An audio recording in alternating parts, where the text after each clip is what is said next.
Once he arrived home, Sid packed a few things in his backpack, his flashlight, and some food in case he got hungry. Okay, I'm all set. Time to solve the mystery, he spoke. Sid picked up his backpack and left his room. As he walked down the stairs, his youngest sister Hannah noticed him. Sid, where are you going? She asked.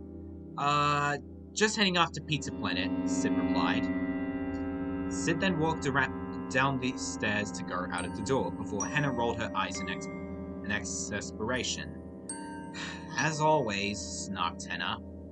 Sid then grabbed his skateboard nearby and hopped onto it to skate back to Andy's house. Creepy abandoned house, here I come, he said hesitantly. 7 p.m. Sid made it to the now abandoned Davis household. He took a few deep breaths to build up bravery before exploring the house and the yard. Sid unzipped his backpack and grabbed out his flashlight.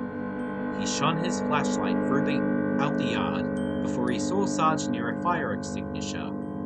A soldier? He asked in concern. He picked him up and examined him carefully. After looking at him for about 6 seconds, he noticed Sarge was all chewed up and squashed. Sid then dropped Sarge onto the ground to find some more clues. He then approached the other side of the house to find even more clues. Near a set of the bushes, he found another chewed-up army soldier. He picked him up, his hands trembling from the horrible flashbacks he had 2 years ago. Sid continued walking around the yard. He shone his flashlight around before he heard a distorted voice box. There's a secret mission in uncharted space. Let's go! The distorted voice box said. This caused Sid to build up adrenaline. He looked around the house again to find whatever happened to the Davis home. As he hovered his flashlight around, he came face to face with Jesse hanging from the basketball hoop. Jesse's rusted state shook Sid. He whimpered seeing the now dismantled cowgirl hanging in his own eyes. This is creeping me out, man, he whispered. Sid spotted the door for the house. He had a difficult decision. One half of him was telling him to go inside and take a risk, while the other told him not to, or otherwise he would get killed in the process. Sid took the former choice, take a risk by going inside. He turned the knob of the door slowly and shone his flashlight once he saw the inside of the house. He tiptoed quietly, seeing what happened to the entire house. He went up the stairs and found Miss Davis's corpse inside her bedroom. Even Molly's in her own room. My God, those poor people, Sid thought. He found Annie's room, wide open. He looked at all the toys on the floor. Rex, Ham, Slinky, the aliens, and Bullseye. For some reason, Mr. Potato Head was missing. Were there any more soldiers inside this house? He wondered. Sid found another of the Green Army men on Andy's bed. He picked him up, but once he did that, he noticed bloodstains on the soldier. Oh my god, I'm going crazy now. I need to get out of here. Sid attempted to evacuate the bedroom, but he stopped to look at the toys in case they decide to come to life. Wait, what if either of those toys tried to... Ah! Suddenly, Sid noticed Buzz come crashing through one of the windows and bellowing very loudly at him. Sid screamed in horror at the current state of the spaceman action figure he found at Pizza Planet. This frightened him to the point he had to get out of the house. Sid ran down the stairs as Buzz continued bellowing loudly.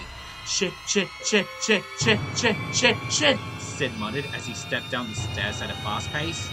He reached the door of the house and closed it once he saw Buzz running towards him. He then darted away from the house to hide from him and climbed over the fence to one of the Davis' neighbors. Sid panted heavily from the sight of the now malfunctioned Buzz Lightyear action figure. He turned down his breathing to remain quiet. He locked his eyes away from his direction before grabbing out a bottle of his Mega Gold drink that he took her from Pizza Planet and drinking out of it to calm himself down. Okay, I think I am calm now, Sid stuttered, still slightly terrified by Buzz. Sid then peeked out from behind the fence and checked to see if Buzz was still following him. Luckily, he wasn't. Sid sighed in relief. This is why you don't go into someone's house uninvited, he thought. Sid then climbed back over the fence to find more soldiers. He went to check the mailbox to see if there was one inside. He quietly opened the mailbox to find a soldier, and to his surprise, there was one. Aha! Another soldier, Sid whispered with glee. But what's with all those army men scattered around? Sid then found the house's dustbin tipped over. He felt the need to be considerate and redecorate the now abandoned home and put it back up, but thought he would find another army man. As he shone his flashlight inside the bin, he found a familiar face. Sid fell back in shock and yelled in shock when he illuminated his light from the dustbin. That familiar doll was Woody. Woody looked all rusty. His vest was missing, his voice box was pulled out, his head was flattened, and his left arm and right leg was slightly ripped. Sid whimpered in fear, seeing one of his fears all rusty and broken. His Ludler phobia began to kick in even more, seeing the now rusty Woody through the dustbin. Sid couldn't bear to see the doll anymore, so he got back on his feet and ran off.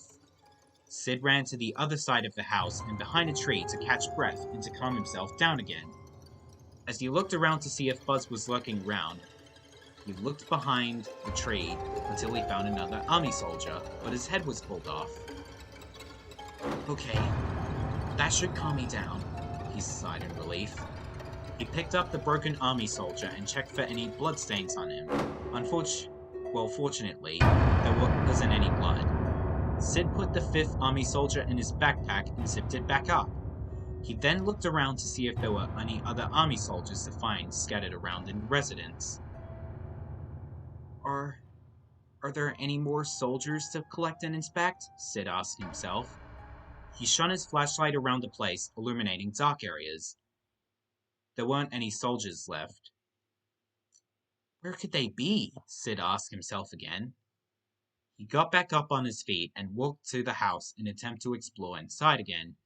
But little did he know, Buzz was watching him from inside the window of Andy's room. Okay, Sid. Don't be scared.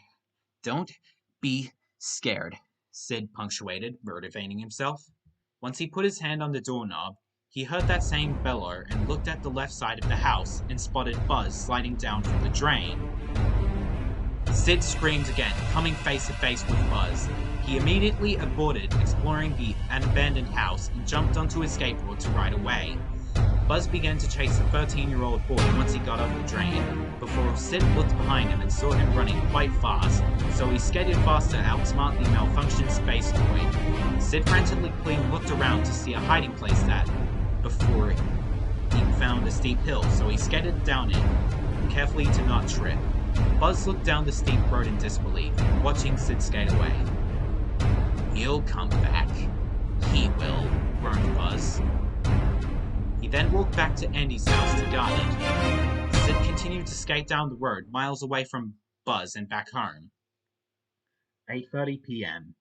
Once he got home, he walked up the stairs, he threw his backpack to the ground and became really, really tired. Sid then became immobile and collapsed onto his bed and drifted to sleep.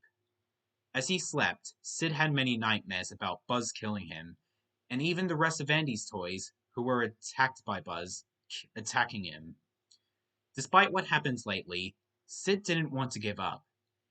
He needed to find out whatever happened to those toys.